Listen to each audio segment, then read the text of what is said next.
इजाजत लेते हुए मैं आज आपके बीच में इल्तिजा करने के लिए आया, दरख्वास्त करने के लिए आया हूं कि चुनाव सिर्फ चुनाव भर नहीं है। जैसा कि कहा जा रहा है, ये चुनाव है इस देश के संविधान की रक्षा करने का, उसकी हिफाजत करने का, अपने आइन को बचाने का, जो हमारे बुजुर्गों ने बड़ी मुश्किल से इस आजाद देश में सबको विकास की तरफ ले जाने के लिए, सबकी तरक्की के लिए बनाया था। ये वो आइन है।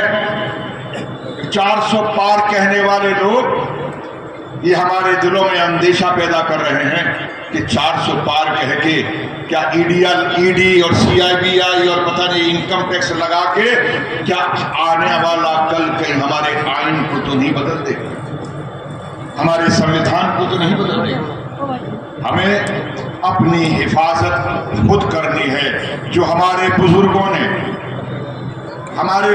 ने जब पार्टीशन हुआ, जब विभाजन हुआ, तो उस वक्त महात्मा गांधी जब आके बैठे तो उन बहादुर लोगों से कहा, हे बहादुरों, तुम यहां से चले गए तो मैं क्या मुंह दिखाऊंगा, मैं तुम्हारे बीच में हूं, तुम्हें रुकना पड़ेगा। और इन मेवात के शहीद हसन मेवाती की धरती के लोग यहां पर इसलिए रुके कि उनके अंदर जज्बा था। ये लोग जो कहते हैं मुगलों की औलाद, बाबर की औलाद, अरे ये मेवात तो दिल खोल के कह सकता है कि हम हिंदुस्तान की औलाद, आप उस जमीन के लोग हैं जिन्होंने इस हिंदुस्तान की अजमत और इज्जत को बचाने के लिए राणा सांगा का साथ दिया और युद्ध किया। यहां वो लोग हैं जिन्होंने इस मुल्क की बढ़ोतरी नहीं होने दी, उसकी इज्जत को बचाने का काम किया। जाने देने से इंसान नहीं मरता, शहादत देने से इंसान नहीं मरता। जो लोग शहीद हो जाते हैं वो ताउम्र ता जिंदगी नस्लों तक याद किए जाते हैं। वो आपको नस्लों के आप वो लोग हैं जिन्होंने अंग्रेजों से, अगर उन्होंने वहां पर आज पार्लियामेंट बनी हुई है, एक जमाने में रायसीना हिल कहलाती थी और ये रायसीना हिल मेवातियों के कब्जे में थी। आपने जंग लड़ा, अंग्रेजों से लड़ा, और लड़ने के बाद में आपने हथियार नहीं डाले।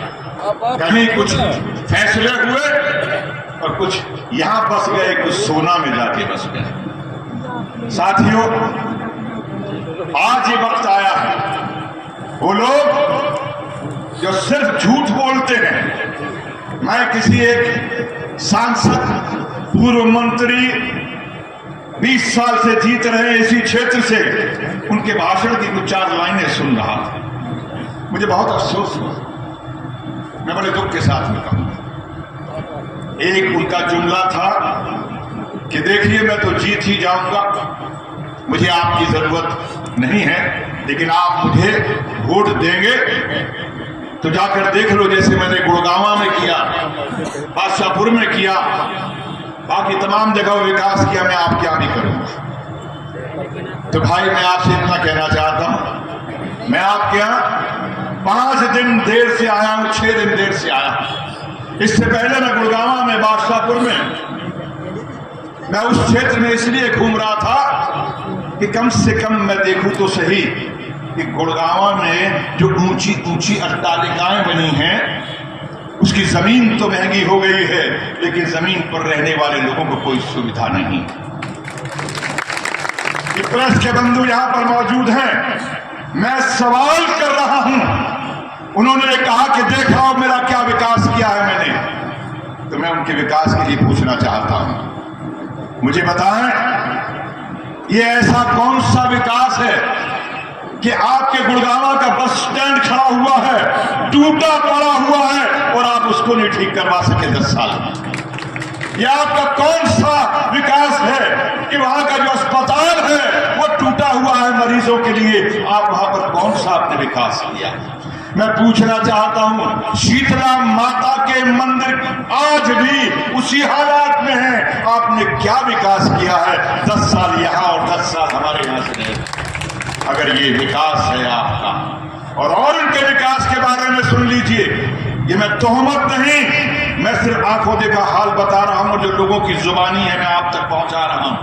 वहां की बिल्डिंगों में रहने वाले लोग, पुराने गुड़गांव में रहने वाले लोग, बादशाहपुर में रहने वाले लोग ये कहते हैं कि कूड़ा उठाने के लिए यहाँ पर कोई निगम नहीं आता, हमें अपने पैसे देकर कूड़ा उठाना पड़ता है और कूड़ा फेंकवाना पड़ता है। अरे ऐसा विकास है? ये मंत्री बनने का ये आपने सबब दिया? जिनका वोट लिया आपने उनको ये सबब दिया? और जब यहाँ पर इतनी बड़ी विपदा आई थी, जब यहाँ पर कोविड हुआ था, तो कभी आपके घर वाले कहते थे जो मरीज गरीब आपसे इमदाद मांगने के लिए जाता था कि मुझे मदद कीजिए, हमें अस्पताल में दाखिला दिलाइए, और उस वक्त कहते थे नहीं वो रेवाड़ी में है, उसका अपने मरीज को छोड़ के वो रेवाड़ी आता था, तो रेवाड़ी कहते थे नहीं वो दिल्ली में है, और इस तरह से करते करते दिल्ली और गुड़गांव और रेवाड़ी में ही वो अपने मरीज की जान खो देते थे। ये आपने विकास किया, ये था आपका विकास। अगर ऐसा विकास है तो मेवात के लोगों में आपसे कहना चाहता हूं, आप गलत फहमी में है। सिर्फ मुसलमान मेवाती नहीं है, मेवात में रहने वाला हिंदू भी मेवाती है। आज मेवात में अगर विकास होता है, अगर गुड़गांव में विकास होता है, अगर गुड़गांव में बस स्टेशन बनता है, अगर गुड़गांव के अंदर अस्पताल बनता है, अगर यहाँ पर यूनिवर्सिटी बनती है, अगर यहाँ पर 4 लेन बनता है, तो मैं पूछना चाहूंगा, 4 बार के सांसद या 5 बार के सांसद रह के कई बार मंत्री बनने के बावजूद अभी तक आप राजा ही है, नीचे देखते नहीं कि प्रजा भी जिंदा है या नहीं।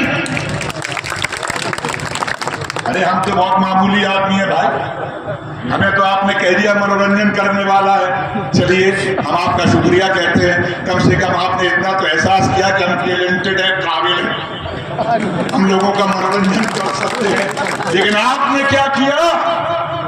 आपने लोगों की आंखों में आंसू भरे। आज 18 और 20 साल का बच्चा गुड़गांव में खड़े होकर ये कहता है, जाइए किसी से जाके पूछ लीजिएगा, 18 साल के बच्चे को नहीं मालूम, 20 साल के बच्चे को नहीं मालूम कि उसके सांसद की शक्ल क्या है, क्योंकि कभी आए नहीं, ना किसी दुख में, ना गुड़गांव गए, ना बादशाहपुर गए, ना किसी के सुख में, ना शादी में। लेकिन कोई अगर कार्ड लेकर पहुंचा तो दुष्कार दिया गया, तो मैं पता तो है ना, आता नहीं। ऐसा कौन सा राजा है भाई? वो जमाने खत्म हो गए राजाओं के, अब प्रजा का जमाना है। और दोस्तों, हमने सारी जिंदगी जमीन पर काटी है, और जमीन वालों ने एक राजकुमार को राजबब्बर बनाकर आपके सामने पेश किया। मेरे घर वाले, हम छोटे से घर में रहते थे, वहीं रह जाते। मैं गया, पता नहीं किसकी दुआओं का असर था, बंबई में मुझे वो इज्जत और प्यार दिया, मैं लोगों के दिलों में घर बसा। मैं 25 साल 26 साल सांसद रहा, मैं आगरा में रहा। मेरे दादा रेलवे के बंगले में रहते थे, मेरे पिता रेलवे के क्वार्टर में रहते थे। हमने वहां पर इमारतें या मकान या दीवारें या जमीनें नहीं खरीदी, लेकिन हमने आगरा के लोगों के दिलों में राजबब्बर ने अपना घर बनाया 25 साल। ये बात किराए की नहीं। आज भी वो परिवार के बच्चे यहाँ पर कहते हैं, अंकल ये घर आपका है। मैं कहता हूँ बेटा नहीं, पहले मुझे दिलों में घर बना लेने दे, फिर मैं तेरे घर में आके रहूंगा। ये आपकी जरूरत है। बार बार ये कहा जा रहा है 80% क्यों? हम लोग क्यों नहीं तय करते कि यहाँ का हिंदू भी और मुसलमान भी हमें 100% नहीं तो 99%। हम एक नियत से आए हैं, हम इस आइन को, इस संविधान को बचाने आए हैं, हम इंसान से इंसान को जोड़ने आए हैं, हम नफरत फैलाने नहीं आए, हम हाथ पकड़कर विकास करने आए हैं। करने नहीं आए। अगर यहाँ सड़क बनेगी तो हिंदू भी चलेगा, मुसलमान भी चलेगा। अगर यहाँ पर अस्पताल होगा तो हिंदू और मुसलमान दोनों जाएंगे। अगर यहाँ पर यूनिवर्सिटी बनेगी तो हिंदू और मुसलमान जाएगा। अगर बस स्टेशन होगा तो वहां पर हिंदू और मुसलमान चलेगा बसों में। हम हिंदू और मुसलमानों की नहीं, हम इंसानों की राजनीति करते हैं। अगर अपने आप को आप कहते हैं कि आप मुसलमान हैं तो मिसाल ईमान बनिए दोस्तों, इंसान बनिए। इस नेक उंगली का इस्तेमाल कीजिए जो आप हम सबको नेकी की तरफ ले जाए, ना कि नफरत की तरफ। आइए इस उंगली का इस्तेमाल करके हम नेकी के लिए हाथ के पंजे पर बटन दबाएं और इस मजदूर को, इस काम करने वाले को हम अपने शफकत भरा हाथ, अपनी मोहब्बत भरा हाथ, अपने प्यार भरा हाथ मेरे सर पे रखिए। अगर ऊपर वाले ने चाहा, इंशाअल्लाह, अगर मालिक ने चाहा, भगवान ने चाहा, तो आने वाला कल आपका होगा और आपके हमारे नेताओं का होगा। मैं इनके साथ दोनों हाथ उठाकर कहता हूं, मैं एक हाथ आपका और एक हाथ मेरे नेताओं का, मैं इनके साथ चलता हुआ यहाँ पर शाना बशाना एक साथ चलेंगे।